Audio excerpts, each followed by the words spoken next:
লোকালয়ে মাহারা গন্ডার শাবক 10 ঘন্টার রুদ্ধশ্বাস অভিযানে উদ্ধার বন দপ্তরের। জলদাপাড়া জাতীয় উদ্যান সংলগ্ন কুঞ্জনগর গ্রামে একটি পুরুষ গন্ডারের তাড়াকে ঢুকে পড়ে একটি মা গন্ডার ও তার 1 থেকে 1.5 বছর বয়সী শাবক।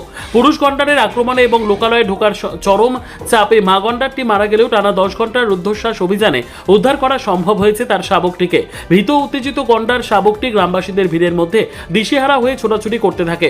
পরিস্থিতি নিয়ন্ত্রণে জলদাপাড়া বন্যপ্রাণ বিভাগের 6টি রেঞ্জের প্রায় 60 জন বনকর্মী এবং স্থানীয় পুলিশ যৌথভাবে ময়দানে নামে। প্রথমে জাল দিয়ে ধরার চেষ্টা ব্যর্থ হলেও পুরো এলাকা ঘিরে ফেলা হয়।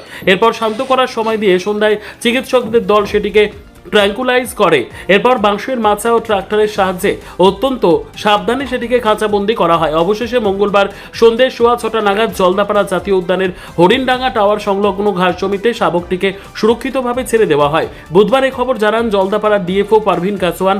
মাহারা এই ছোট শাবকটি যাতে বনের অন্যান্য বড় পুরুষ গন্ডারের আক্রমণের শিকার না হয় এবং নতুন পরিবেশের সাথে মানিয়ে নিতে পারে তার জন্য বনকর্মীরা এখন 24 ঘন্টা সেটির ওপর বিশেষ কড়া নজরদারি রাখছেন।